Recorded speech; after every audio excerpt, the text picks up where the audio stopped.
지금 우리는 소위 산상수훈이라고 불리는 예수님의 말씀을 함께 살펴보고 있는데요. 우리는 지금까지 서두에서 나오는 이 팔복의 말씀을 살펴보았고, 지난 시간에 소금과 빛의 이 이야기도 살펴보았습니다. 이 말씀은 이미 메시아이신 예수님 당신이 선포하신 이 천국 복음을 믿게 된 자들이 이 땅의 삶을 살아가면서 그들에게 필연적으로 나타나게 되는 천국 백성의 특징이 뭔지, 그리고 그 천국 백성이 이 땅에서 어떻게 존재하고 있어야 하는지에 대한 말씀이었습니다. 그 특징이 바로 팔복이고, 이것이 우리가 서 있는 모든 곳에서 또 모든 사람들을 향해 발현되어야 한다는 거였죠. 소금돌을 담가두면 거기에 짠맛이 흘러나오고 불을 켜면 그 빛이 감출 수 없이 드러나고 있는 것처럼 말입니다. 그래서 우리의 착한 행실을 사람들이 보고 하나님께 영광을 돌리게 해야 한다라는 거였죠. 그런데 이 착한 행실이 뭔가라는 거였습니다. 이건 이 세상의 윤리와 도덕 행위가 아니라 오직 복음을 믿음에서 나오게 되는 그 반응이라고 했습니다. 나에겐 그 어떤 선한 것도 나올 수 없음을 이 고백하고 오직 내 의가 아니라 하나님의 의, 예수 그리스도의 이 의만을 의지하게 될 때 나오게 되는 영적인 반응을 말하는 거였어요. 여기서 필연적으로 발생하는 문제가 있었던 거예요. 바로 복음과 율법의 관계입니다. 이게 당시 신앙계 안에서는 심각하게 대두되었던 문제였던 거예요.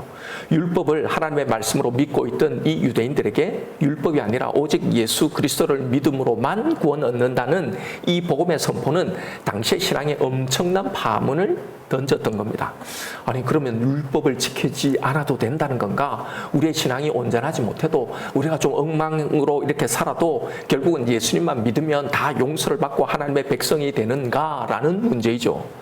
자, 여러분, 이건 시대를 막론하고 오직 예수를 믿음으로 구원 얻는다라는 이 복음이 선포되어지는 모든 곳에서 나오게 되는 질문입니다. 그래서 오늘 이 시대도 이 복음과 율법에 관해 시원스럽게 해결받지 못하고 신앙생활하는 신자들이 너무나 많은 거예요.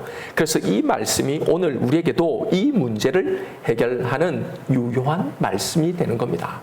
우리는 행위로 율법으로 구원을 얻지 못한다는 걸 너무나 잘 알죠. 이걸 모르는 신자는 없습니다. 이 땅에 오셔서 율법의 모든 요구를 이루셔서 우리의 죄를 위한 완전한 대속물이 되신 이 예수님을 믿음으로 구원 얻는 것, 그래서 우리를 거스르고 우리를 대적하는 의문에 쓴 증세인 이 율법을 다 도말하고 제하여 버리셨다라는 이 말씀을 우리가 굳게 붙들며 사는 겁니다. 왜요? 사실 우리가 율법의 완전한 율법으로는 내세울 만한 게 전혀 없기 때문에요. 율법은 우리를 거스리고 대적하는 이 효력을 그래서 상실했다라는 말입니다. 한마디로 율법은 이제 우리의 구원과는 전혀 상관이 없다라는 것으로 이해해 왔습니다. 이게 복음의 선언이라고요. 자, 그런데 오늘 본문에서 정작 예수님은 우리가 이해하고 있는 이것과는 좀 다른 말씀을 하고 계신단 말입니다. 내가 율법을 폐하러 온 줄 아느냐? 내가 완전하게 하려고 왔다. 천지가 없어지기 전에는 율법의 1.1획도 결코 없어지지 않냐고 다 이룰 거다. 만약 이 율법 중에 지극히 작은 것 하나도 만약에 버리면 천국에서 지극히 작은 자라 일컬음을 받을 거고, 이 율법을 행하고 그리고 그걸 가르치는 자는 천국에서 크다 일컬음을 받을 것이다 라고 말씀하고 계신 거예요. 오직 은혜로만 구원을 얻는다는 복음을 믿고 있는 우리에게 율법을 지켜야 구원을 얻는다고 말씀하고 계신 것 같단 말이죠. 자, 심지어 너희들의 의가 서기관과 바리새인보다 더 낫지 못하면 결국 천국에 들어가지 못한다라고 선언하고 계신 거예요. 여러분, 예수님의 이 말씀을 어떻게 이해해야 할까요? 우리가 바리새인과 서기관보다 사실 더 율법적으로 더 의롭다라고 할 수 있는가 말입니다. 예수님께서 이 땅에 참 인간으로 오셔서 율법을 온전히 지켜 우리가 져야 할 율법의 요구를 완전하게 하신 것만이 아니라 우리의 불순종의 죄까지 다 사하심으로 우리는 오직 이 예수 그리스도의 공로로 구원 얻는다는 이 복음의 선언과, 우리가 그렇게 알고 믿고 있는 이 복음의 선언과 오늘 본문에서 예수님이 직접 하신 이 말씀을, 성경에 나오는 이 양극단의 말씀을 어떻게 이해해야 하는가 하는 겁니다. 바로 이 두 말씀 때문에 우리의 신앙에 두 양극단이 생기게 된다는 거죠. 한 양극단의 이 신앙생활이 바로 율법주의적 신앙생활입니다. 예수를 믿어도 인간이 해야 할 일이 있다는 거죠. 여러분, 이건 예수를 말하고는 있지만 어느새 자기도 모르는 사이에 예수의 십자가가 필요 없게 된 그런 신앙생활을 하고 있는 거예요. 내가 열심히 더 하나님 기쁘시게 하는 이런 일들을 많이 지켜 행하고 해야 한다. 그리고 이렇게 하고 있다라는 내 신앙, 바로 이걸 향해 가고 있기 때문이죠. 두 번째가 법이 없는 무법주의적 신앙생활입니다. 오직 믿음으로, 오직 은혜로 라는 것을 외치면서 주님의 말씀에 대한 불순종을 합리하고 내가 하나님의 말씀대로 순종하지 못했던 이 면책을 남발하는 거죠. 믿으면, 예수를 믿으면 그걸로 다 되었다라는 겁니다. 그러니 어느새 이렇게 살아야 한다는 이 하나님의 말씀, 하나님의 이 요구, 성경의 이 말씀은요, 이제 나에게 아무런 구속력도 영향력도 없어져 있는 거예요. 대부분의 신자들이 이 양극단에서 길을 헤매고 있는 겁니다. 비단 극단적인 어느 한쪽으로 치우쳐 있지 않는다 할지라도요, 많은 그리스도인들이 이 율법과 복음의 이 조화로운 구원의 이 진리 안에 들어가지 못하고 늘 불안한 이 구원관 속에서 기쁨과 확신 없이 자학하는 신앙생활을 하고 있든지 늘 불안한 거죠. 혹은 복음을 빙자하여 자신의 이 불의를 자위하면서 합리화시키면서 자신은 분명 구원받았다라고 착각하며 나는 지금 예수를 믿고 신앙생활하고 있다, 이렇게 살게 만든단 말입니다. 자, 이런 말씀을 몇 번 나눴지만 사실 들을 때만 그런 것 같다가 또 지나면 이 두 사이에 계속 방황을 하는 거예요. 그래서 나올 때마다 이 말씀을 드려야 합니다. 자, 여러분, 이런 무법주의자들이 가지고 있는 가장 큰 오해는 믿음에 대한 오해예요. 이런 성도들은 복음에 대한 지적인 동의를 믿음의 전부, 신앙생활의 전부로 착각하는 겁니다. 나는 죄인이고 예수가 이런 죄인인 나를 위해 죽으셨고 나는 그 예수를 믿으면 구원받는다라는 이 성경의 내용을 동의하면 그게 믿는 거고, 그리고 이 동의를 계속 유지하고 시켜나가고 있는 것이 신앙생활이라고 오해를 하는 거죠. 여러분, 이건 대부분 성도들이 생각하고 있는 신앙생활입니다. 바로 이 점 때문에 마태는 여기서 이 예수님의 말씀을 소개하고 있는 거예요. 사실 이런 생각은 성경적인 믿음이 아니고 그렇게 정리하고 믿고 싶은 자기 편의적인 신념인 거죠. 그런 신자들에게 불의한 자가 하나님의 나라를 유업으로 받지 못한다는 이 준엄한 말씀이라 주여 주여 하는 자마다 천국에 다 들어갈 것이 아니다. 너희가 나를 사랑하면 나의 계명을 지키라 라는 이 예수님의 말씀에 대한 고민은 그렇게 진지하게 하지 않는다는 겁니다. 그러니 그들에게 율법은 복음에 반하는 악하고 재고의 가치도 없는 이런 폐기물로 생각하는 거예요. 아, 이거는 옛 이야기, 예수님이 오시기 전의 이야기, 이 이야기라고 생각하는 거죠. 예수의 십자가가 율법의 모든 요구를 다 도말하셨다, 다 폐하셨다라는 이 말이 과연 이런 의미였을까요? 여러분, 그런데 예수님은 오늘 본문에서 율법의 이 가치에 대해서 매우 단호하고 분명하게 말씀하고 계십니다. 오늘 본문 18절에 보면 진실로 너희에게 이르노니 천지가 없어지기 전에는 율법의 1.1획도 결코 없어지지 아니하고 다 이룰 거다. 여기에 천지가 없어지기 전에는 이라는 이 표현은요, 당시 랍비 문학의 수사학적인 이 기법을 사용한 구절이에요. 우리말로 표현하자면 이런 말입니다. 내 손에 장을 지기 전까지는, 내 눈에 흙이 들어가기 전까지는, 내가 성을 갈기 전에는, 이런 의미예요. 그러니까 예수님이 이렇게 말씀하고 계신 거예요. 즉 무슨 말입니까? 율법은 절대로 없어지지 않는다는 겁니다. 그러면 19절에 계명 중에 아무리 작은 것이라도 버리거나 지키지 않아도 된다라고 가르치는 이 사람은 천국에서 지극히 작다 이크럼을 받을 거다라고 말씀하셨는데요. 여러분, 이건 그렇게 율법을 작은 건 버리고 다 지키지 못해도 천국에 들어가기는 가는데 거기서 작은 자로 살아가게 될 거다라는 말이 아닙니다. 천국에 못 들어간다라는 말이에요. 생각해 보십시오. 거기서도 큰 자가 있고 작은 자로 나뉜다면 여러분, 그게 천국이겠냐 말입니다. 이게 천국 못 간다는 말이라는 건 그 다음 20절에 금방 드러나잖아요. 20절에 보면 내가 너희에게 이르노니 너희의 의가 서기관과 바리새인보다 더 낫지 못하면 결단코 천국에 들어가지 못하리라. 자, 이 말씀은 서기관과 바리새인들처럼 해서는 결코 천국에 갈 수 없다고 하시잖아요. 앞에서 말씀하신 계명 중 작은 것을 버리고 지키지 않아도 된다고 가르친 사람이 누구입니까?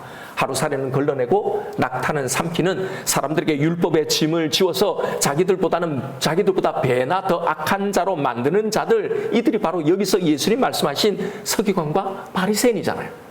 그러니 이 말씀은 계명 중 작은 것을 버리고 지키지 않는다면 천국에 못 들어간다라고 말씀하고 계신 거예요. 아니, 율법을 지켜서가 아니라 예수를 믿음으로 구원받는다는 게 우리가 믿는 이 성경 전체 가르침인데, 이 말씀을 어떻게 이해해야 할까 말이죠. 더군다나 예수님 말씀 아닙니까?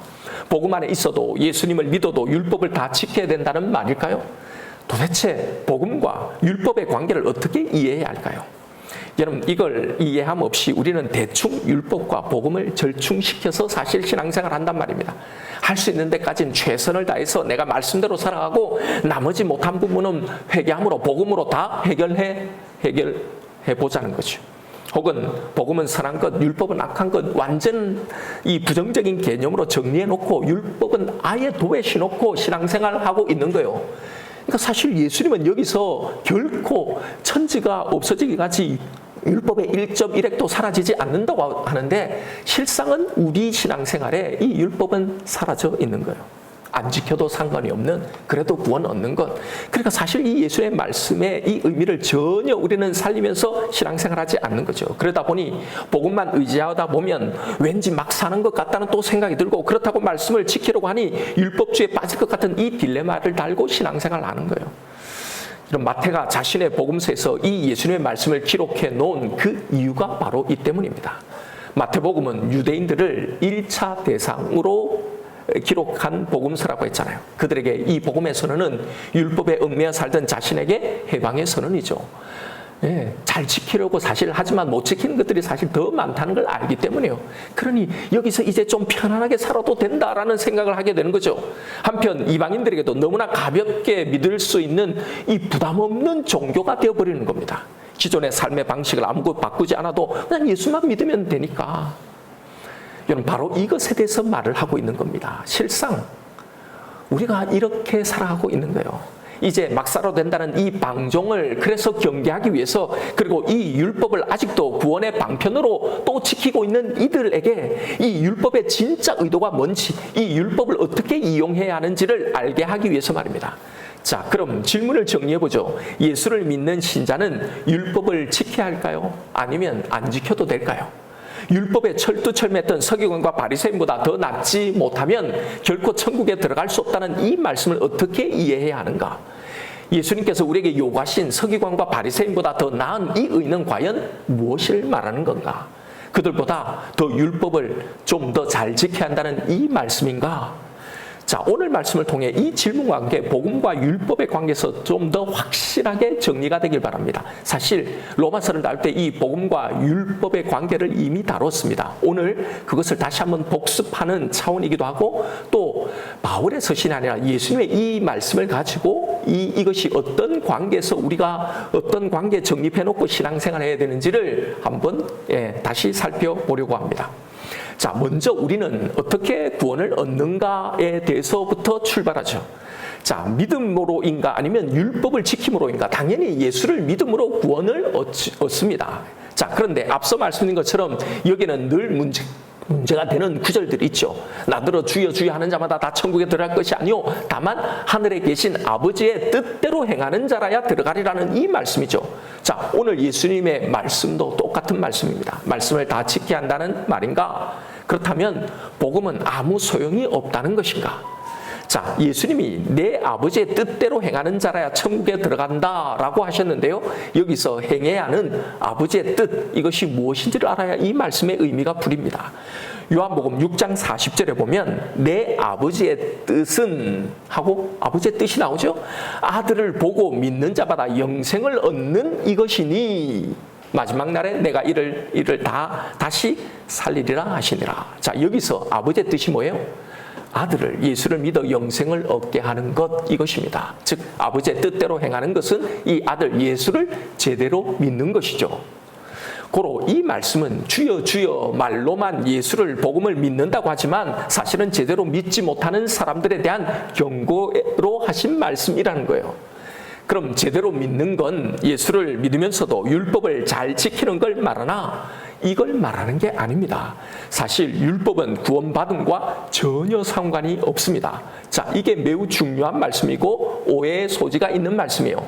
자, 여러분, 율법의 준행 여부가 구원을 결정하는 게 아닙니다. 그런데 오늘 본문의 예수님의 말씀은 율법은 폐하여지지 않고 다 이룰 거라고 말씀하셨죠. 또 여기에 뉘앙스를 보면 마치 율법을 지켜야 천국에 갈 수 있는 것처럼 그렇게 들리기도 한단 말이죠.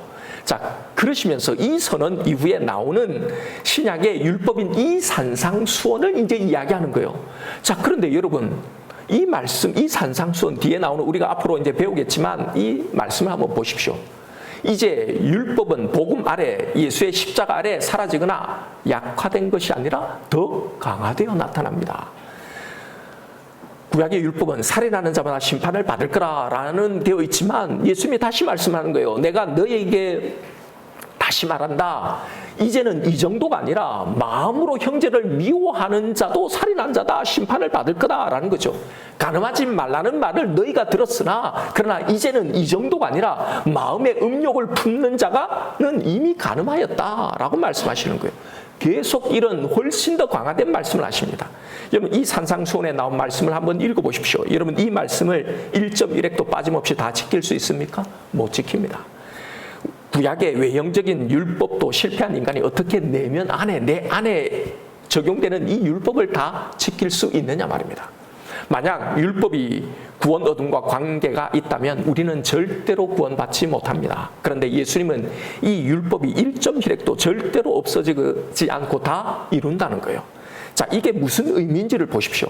지금 이 말씀이 누구 안에서 선포되어지고 있습니까? 예수의 복음 안에서 선포되어진 거예요. 예수님의 말씀이란 말입니다. 즉, 이 말은 구원받은 성도에게 주어진 말씀이라는 거예요. 이게 다 천국 백성인 제자에게 주신 말씀이니까 말입니다. 자, 그래서 이 말씀을 받는 대상이 중요한 거예요. 우리가 5장부터 산상수훈을 쭉 살펴보고 오고 있는데 이 산상수훈의 말씀은 세상적인 윤리적 가르침이 아니라고 했죠. 천국 백성에게만 나타나는 이 특징에 관한 말씀이라고 했습니다. 자, 그렇다면 이 말씀을 받고 있는 이 대상은요, 이미 구원 안에 들어와 있는 사람이라는 말이죠. 그렇다면 신약적인 율례인, 신약의 이 율법인, 훨씬 더 강화된 이 율법, 이 산상수훈이 구원과 상관이 있습니까? 없습니까? 없습니다. 왜냐하면 이미 구원받은 성도들에게 주신 말씀이라고 했잖아요. 이것이 우리가 이 말씀을 읽을 때 전제하고 있어야 하는 사실입니다. 이제 율법을 향해 우리가 가져야 될 우리의 태도가, 자세가 바로 이거라는 거예요. 자, 그런데 사람들은 이건 신약 이야기고 구약의 율법은 다르다고 합니다. 아닙니다. 구약도 이 복음을 설명하는 이야기라고 했잖아요. 지난번에 로마서를 살펴볼 때 아브라함의 이야기가 나왔는데 그때 아브라함이 어떻게 칭의를, 구원을 받았는지 설명을 드렸잖아요. 하늘의 별과 같이 자신의 자손들이 많아질 거나 하나님의 약속을 믿으니 하나님이 그 믿음을 의로 여기셨다라고 이렇게 표현해 놨는데, 그런데 그 의가 뭐라고 그랬습니까? 아브라함이 행위로 만들어낸 의가 아니고 하나님의 선물적 의라고 했죠. 내가 믿자에서 나온 게 아니라. 그래서 로마서 4장 2절에 만일 아브라함이 행위로서 의롭다 하심을 받았으면 이 행위가요, 내가 믿는다는 이 행위를 말하는 거예요. 그렇게 받았으면 자랑할 것이 있으려니와 하나님 앞에는 없느니라. 왜요? 아브라함이 안 믿었잖아요. 자, 아브라함이 율법을 지켜 구원 얻는 것이 아님을 그래서 분명히 말했잖아요. 이것을 말하기 위해서 율법이 아브라함을 이렇게 구원해 놓고 율법은 정작 430년 후에 주어졌다고 말한 거예요. 모든 믿는 자의 조상이 되는 아브라함이 율법과 무관하게 구원받았음을 성경이 이 사건을 통해 말해준 거예요. 이게 로마서와 갈라디아서의 논증입니다. 자, 그것만이 아니라 출애굽 사건도 이걸 설명해 준 사건이라고 그랬죠. 여러분, 구약의 율법은 언제 주어졌습니까? 출애굽한 후에 시내산에서 받았잖아요. 잘 보십시오. 율법을 받아 그 율법을 지켜 명령받고 있는 이 대상들이 지금 누구입니까? 누구에게 주어진 거예요? 바로 애굽에서 유월절 어린 양의 피로 이미 구원받았던 이스라엘 백성들이었다는 사실이에요. 보십시오. 오늘 이 예수님이 말씀하신 이 이야기와 똑같은 이야기란 말입니다. 그렇다면 이 율법은 앞으로 잘 지켜서 구원 얻으라고 주신 겁니까? 아니면 이제 너희들은 다른 이방 백성들과 달리 구원 얻은 백성이 되었으니 이렇게 살아야 마땅하다며 주신 구원 얻은 백성의 삶의 양식입니까? 율법은 지켜 구원 얻으라고 주신 것이 아니란 말입니다. 이미 구원 얻은 백성들이 살아야 할 삶의 양식, 그 방식으로 주어졌다는 거예요. 자, 그런데 이스라엘이 우리가 이 율법대로 살아갈 수 있습니까? 없습니다. 그래서 복음인 예수 그리스도를 주신 거잖아요. 그럼 왜 율법을 주신 거냐 말입니다. 그것은 율법이 하는 역할이 있단 말입니다. 로마서 5장 13절에요. 죄가 율법이 있기 전에도 세상에 있었으나 율법이 없었을 때는 죄를 죄로 여기지 아니하니라. 자, 율법이 있기 전에도 우리 속에 죄가 있었지만 법이 없으니까 그것이 죄인지를 몰랐다는 거예요. 로마서 7장 7절입니다. 그런즉 우리가 무슨 말을 하리요? 율법이 죄냐? 그럴 수 없느니라. 율법으로 말미암지 않고는 내가 죄를 알지 못하였으니 곧 율법이 탐내지 말라 하지 아니하였다면 내가 탐심을 알지 못하였으리라. 자, 이건 다음에 로마서 7장을 볼 때 더 자세하게 나눌 건데요. 여기 보면 탐내지 말라는 이 법이 있기 전에는 내가 탐심 가지고 있음에도 이가 죄인지를 몰랐단 말입니다. 그러니까 무수히 많은 죄를 짓고 있음에도 율법이 오기 전에는 이게 죄인지를 몰랐다는 거예요. 율법의 역할이 바로 이겁니다. 율법의 첫 번째 기능은 바로 정죄입니다. 이것이 죄다. 고로 너는 죄인이다 라는 고소장이에요.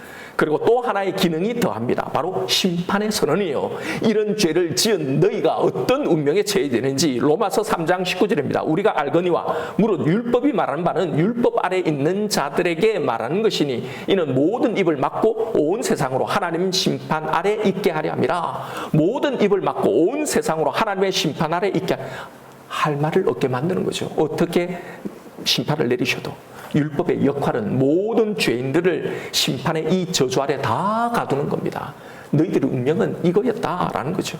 그러므로 율법은 열심히 지켜서 구원 얻는 방편으로 주신 게 전혀 아니라는 거예요. 그런데 사람들이 자꾸 물어봐요. 목사님, 그래도 만약에 그럴 일은 없지만 그래도 만약에 이 모든 율법을 다 지키면 그럼 구원받지 않습니까? 쓸데없는 질문이에요.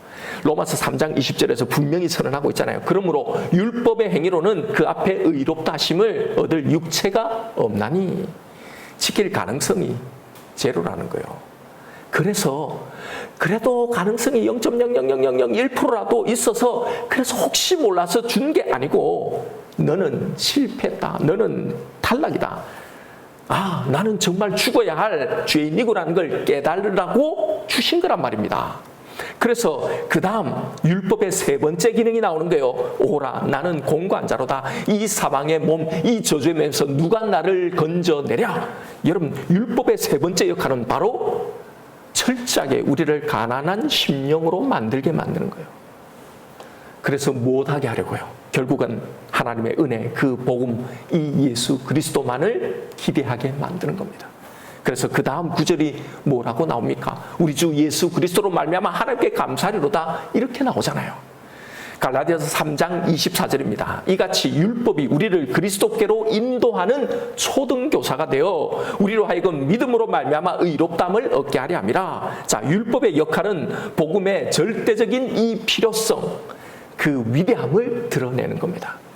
율법의 정죄와 이 심판의 선을 통해 우리의 죄악됨을 알면 알수록 그 심판의 준엄함과 이 철저함을 알면 알수록 복음의 은혜는 더 커지게 되는 거란 말이죠. 탕감하는 액수가 크면 클수록 감사가 더 커지는 것처럼 말입니다. 율법은 바로 이 역할을 하는 거예요. 내가 탕감받은 액수가 얼마인지 이걸 알게 해주는 거란 말이에요. 자, 보세요. 이 율법과 이 기능이 지금 우리에게 필요 없나요? 아닙니다. 예수님이 오신 이후인 이 신약에도요. 아니, 재림 직전까지 이 율법은 이 기능을 가지고 있는 거란 말이에요.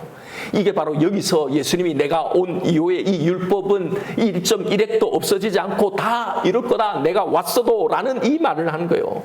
이 말씀의 1차적인 의미가 바로 이겁니다. 이걸 1.1핵까지도 다 지켜야 한다. 그래야 천국 간다라고 말씀하신 게 아니라 이 율법의 역할, 이 기능을 말씀하신 거예요. 그러므로 율법은 선한 겁니다. 여러분, 이걸 오해하면 안 됩니다. 신약의 복음의 영향력 속에서도 율법은 여전히 매우 필요한 말씀입니다. 복음 안에 들어왔다고 율법이 우리와 상관없는 게 전혀 아닙니다. 그래서 오히려 더욱더 이 율법이 강화되어 있는 겁니다. 구약의 사람들은 이걸 외면적으로 지켰는데, 그래서 외면적으로 내가 이걸 어기지 않았기 때문에 나는 죄인이 아니라고 그렇게 항변한 바리새인과 서기관과 달리 우리는 이 내면을 더 보게 되는 거죠. 율법은 더 강화된 거예요. 네가 죄인인지를 더 보라는 거예요. 자, 그런데 이 율법을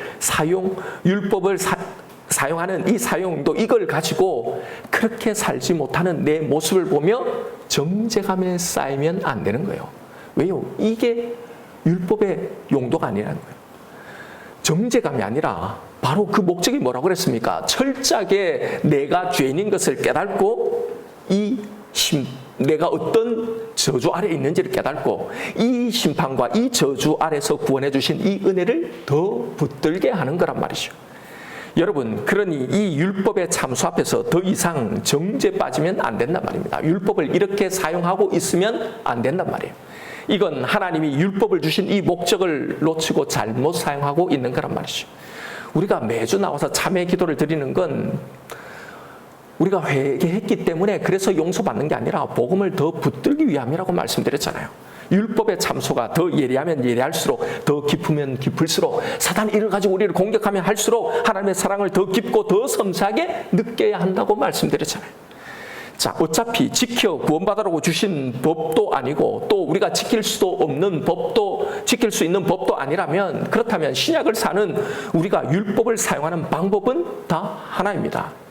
우리의 죄를 발견하고 우리의 죄인됨을 고백함으로 그런 우리를 구원해 주신 하나님에 대해서 감사하며 살면 되는 거예요. 여기서 율법의 역할은 다 한 것 같습니다. 그럼 이제 그 기능을 다한 율법은 여기까지인가요? 더 이상 필요가 없다는 건가요? 자, 그런데 신약의 복음 시대를 여신 이 예수님이 하신 말씀을 보십시오. 요한복음 14장 15절이요. 너희가 나를 사랑하면 나의 계명을 지키리라. 그리고 오늘 본문 19절이에요. 그러므로 누구든지 이 계명 중에 지극히 작은 것 하나도 버리고 또 그같이 사람을 가르치냐는 천국에서 지극히 작다 일컬음을 받을 것이요 누구든지 이를 행하며 가르치는 자는 천국에서 크다 일컬음을 받으리라. 자, 이미 예수님의 이 십자가로 구원받은 우리에게 여전히 율법의 준수를 요구하고 계신다는 사실입니다. 여러분, 바로 여기가 율법을 주신 하나님의 더 본래적인 의도가 드러나는 대목이요. 그래서 산상수훈에 이제 다음에 이 율법을 재해석하고 우리에게 어떻게 적용되는지를 말씀해 주신 내용이 나와요. 자, 여러분, 무슨 말씀인지 잘 설명을 들어보십시오. 이 율법을 주신 더 본래적인 의도, 이게 뭔지요? 로마서 8장 3절입니다. 율법이 육신으로 말미암아 연약하여 할 수 없는 그것을 하나님은 하시나니 곧 죄로 말미암아 자기 아들을 죄 있는 육신의 모양으로 보내어 육신의 죄를 정하사. 자, 율법이 육신으로 말미암아 연약하여 할 수 없는 그것을 하나님은 하신다는 거예요. 여기서 하나님이 하시려는 이 일이 있으시다는 거예요. 율법을 가지고 원래 하시려고 했던 그게 뭔고 하니 4절에 그 다음에 육신을 따르지 않고 그 영을 따라 행하는 우리에게 율법의 요구가 이루어지게 하려 하심이니라. 우리에게 율법의 요구가 이루어지게 하려 하심이, 여러분 어떻게 해요? 여기서 하나님의 계획이 드러나는 거예요. 예레미야 31장 31절입니다. 여호와의 말씀이니라. 보라, 날이 이르니 내가 이스라엘 집과 유다 집에 새 언약을 맺으리라. 이 언약은 내가 그들의 조상들의 손을 잡고 애굽 땅에서 인도하여 내던 날에 맺은 것과 같지 아니할 것은 내가 그들의 남편이 되었어도 그들이 내 언약을 깨뜨렸습니다. 구약의 이 율법을 말하는 거예요. 그래서 여호와의 말씀이니라. 그러나 그날 후에 내가 이스라엘 집과 맺을 언약은 이러하니 곧 내가 나의 법을 이제 그들의 마음 속에 두며 그들의 마음에 기록하여 나는 그들의 하나님이 되고 그들은 내 백성이 될 것이라. 여호와의 말씀이니라. 이 말씀이 무엇을 말하고 있습니까? 율법의 본래 의도는요, 하나님의 백성이 마땅히 살아가야 할 삶의 규범으로 주셨다는 거예요. 그런데 구약 백성들은 그것에 실패해서 이제 새 언약을 맺어 이제 돌판이 아니라 마음속에 새겨 넣어 하나님의 나라의 백성으로 살아가도록 만들겠다는 거예요. 마음에 새겨 넣는다는 것이 무엇인가가 새겨 넣는다는 게 무엇인가가 잠시 후에 나옵니다. 자, 이 말씀은요, 하나님이 율법을 주신 그 목적을 포기하지 않으셨다는 거죠. 하나님의 나라에서 하나님의 백성이 지키고 살아가야 할 법, 이것이 율법의 원래 목적이었단 말입니다. 그러니 하나님 나라에 들어오기 위한 구원의 조건이 아니라 이미 들어온 자가 지키며 살아야 할 삶의 태도라는 거예요. 그러니 이 율법은 예수를 믿어도 필요합니까? 아닙니까? 필요하단 말이죠. 그래서 신약에 하나님이 약속하신 이 구원의 복음이 온 이후에도 율법은 더 확대되고 강화되어서 이스라엘 백성에게 주어지는 거란 말이죠. 이것이 율법을 주신 하나님의 본래 목적이란 말입니다. 그런데 이것을 이제 이루시겠다는 거예요. 무엇을 통해요? 복음을 통해. 예수 그리스도를 통해. 이 복음이 어떻게 이것을 가능하게 합니까? 앞서 말씀드렸잖아요. 율법이 가지는 이 첫 번째, 두 번째 이 기능을 설명드렸잖아요. 이걸 통해 하나님을 사랑하게 만드는 거죠. 우리가 하나님을 사랑하게 만들므로 이 율법을 이루시겠다는 거예요. 어떻게 해요? 율법을 통해 우리의 악함과 무능함과 그로 인해서 우리가 받아야 할 이 저주가 어떤 것인지를 적나라하게 우리에게 다 드러낸 후에 이게 1차 기능이라고 했죠. 그런 우리를 위해 자신의 아들을 보내셔서 십자가에 못 박으심으로 율법의 모든 저주를 우리가 아니라 그 아들에게 대신 지시게 하셔서 우리를 구원하신 이 하나님의 사랑요. 이걸 알게 하시는 겁니다. 그리고 하나님의 이 사랑을 받은 우리가 이제 하나님을 사랑하게 되는 거란 말이에요. 그래서 아까 예수님이 뭐라고 하셨다고 했습니까? 요한복음 14장 15절에 너희가 나를 사랑하면 나의 계명을 지키리라. 지키게 될 거다. 나를 사랑하게 되면. 여기에 전제가 나오잖아요. 너희가 나를 사랑하면 어떻게 사랑하게 된단 말입니까? 바로 이 율법을 통해. 계속 우리는 예수를 믿어가면서도 계속 이 율법을 통해 내가 받은 은혜, 내가 탕감받은 액수가 얼마인지가 밝혀지는 거죠. 계속 늘어나는 거죠. 하나님은 당신의 이 사랑을 우리에게 알게 하셔서 우리 또한 당신을 사랑하게 하시는 겁니다. 그 사랑에 대한 반응으로 기꺼이 당신의 법에, 이 율법에 순종하게 하시기를 원하신 거예요. 이게 돌판이 아니라 우리의 마음판에 새기신다는 이 말의 의미인 거예요. 사랑하면 사랑하는 상대가 원하는 것을 이루려고 한다고 했잖아요. 이게 사랑의 힘이라고 했잖아요. 그러므로 율법 없는 복음은 존재하지 않는 겁니다. 왜냐하면 율법이 없으면요 하나님의 사랑을 깨달을 수가 없기 때문입니다. 또한 복음 없는 율법도 존재하지 않습니다. 왜냐하면 복음이 없이는 율법의 이 원래 존재 목적을 결코 이룰 수 없기 때문입니다. 그러하기에 구원받은 이 성도의 성경적인 삶은요 복음과 율법의 이 바른 관계를 이해하지 못하고는 불가능하단 말입니다. 이걸 잘 이해하지 못하니까 율법적으로 두려움 가운데 살든지 하나님의 뜻대로 전혀 살지 않으면서도 나는 믿고 있는 거라고, 나는 예수가 내 죄를 용서해 주셨다는 걸, 그래서 구원받는다는 걸 내가 믿고 있다. 이게 신앙생활이라고 생각하는 거죠. 전혀 사실은 율법을 주신 우리를 구원해서 우리를 어떻게 살기로 하시냐 하나님의 이 목적과 계획을, 구원의 목적을 다 잃어버리면서도 전혀 아니면서도 믿고 산다고 착각하게 만드는 거예요. 여러분, 율법과 복음은 서로 대립되거나 상충하는 것이 아니라 오히려 둘 다 하나님의 구원 계획 속에 그 역할과 기능이 조화롭게 관계를 하면서요 하나님의 구원 의도를 이뤄나가는 완벽한 톱니바퀴와 같은 겁니다. 이것이 바로 태초전에 하나님의 예수 그리스도를 통해 이루시려고 세우신 구원의 계획이었단 말입니다. 그러므로 율법과 복음에 대해서 균형 잡힌 성경적인 답은 이겁니다. 율법은 우리의 죄를 깨달아 우리가 죽을 수밖에 없는 죄인임을 알게 해서 오직 예수 그리스도에게만 유일한 소망을 두게 하는 겁니다. 동시에 복음은 우리의 심령 안에 하나님의 뜻인 이 율법을 더 세우는 거예요. 율법이 복음을 피하는 게 아니라 복음이 오히려 이 율법을 더 세운단 말입니다. 그 율법을 사랑과 감사로 온전하게 지키게 만드는 겁니다. 그래서 복음과 율법은 구원의 이 동절의 양면과 같은 거라고 말하는 거예요. 요한 1서 5장 3절입니다. 하나님을 사랑하는 것은 이것이니 우리가 그의 계명을 지키는 것이라. 그의 계명들은 무거운 것이 아니로다. 보십시오. 하나님을 사랑하면 하나님의 계명을 지킵니다. 사랑하면 무겁지가 않은 거예요. 내가 하나님의 뜻대로 사는 것을 힘겨워하고 하나님의 말씀대로 순종하지 못하는 것은 사실은 하나님을 사랑하지 않고 있기 때문입니다. 하나님을 사랑하지 않는 것은 하나님이 내게 베푸신 그 사랑을 진정으로 알지 못하기 때문이에요.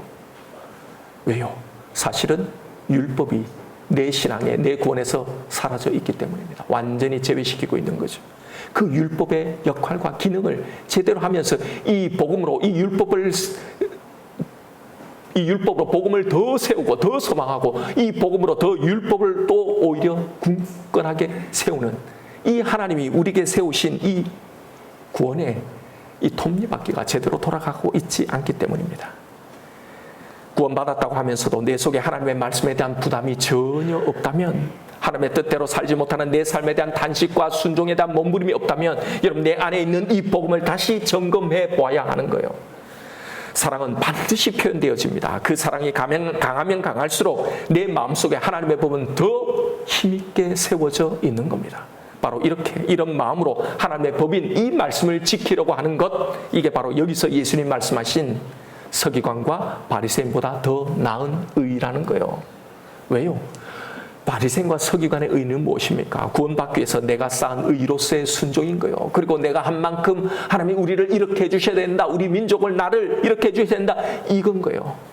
그걸로서의 의가 아니라 가망 없는 나를 구원해 주신 하나님의 은혜에 대해서 감사하는 마음으로 순종하는 것, 이것이 바로 예수님 말씀하신 서기관과 바리새인과 차원이 다른 더 나은 의라는 거예요. 지난번에 말씀드린 포도원 품꾼의 비유를 한번 생각해 보십시오.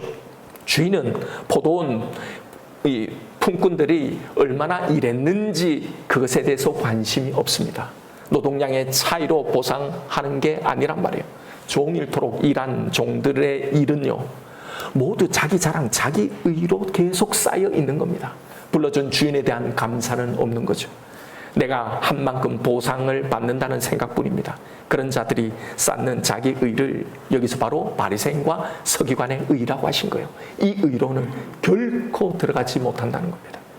그러나 1시간 남겨놓고 온 종들은요, 종들에게는 자기 자랑, 자기 의가 아니라 감사가 계속 쌓이는 겁니다. 이게 서기관과 바리새인보다 더 나은 의인 거예요. 하나님의 말씀, 율법은 바로 이렇게 지키게 되어 있는 겁니다. 감사의 마음이기에 외형적인 모습만이 아니라 내면으로 더 깊게, 더 철저하게 순종하게 되는 겁니다. 그래서 여러분, 너희의 의가 서기관과 바리새인보다 더 낫지 못하면 결코 천국에 들어가지 못한다고 하신 거예요. 고로 이건 그들보다 더 많이, 더 철두철미하게 더 지켜야 한다는 게 아니라 이 하나님의 사랑, 이 예수의 의를 붙들지 않으면 이라는 말이에요.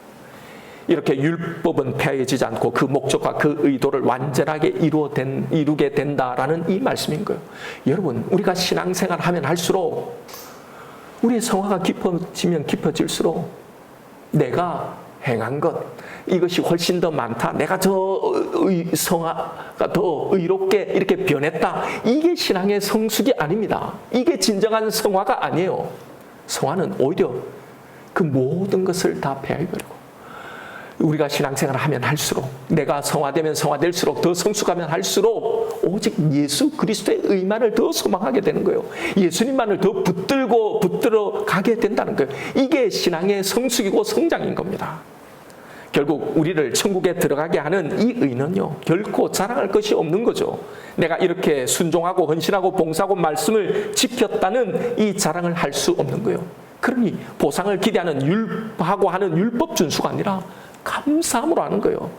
동시에 불안해하지 않는 겁니다. 이것이 서기관과 바리새인의 의보다 더 나은 의인 건 거예요.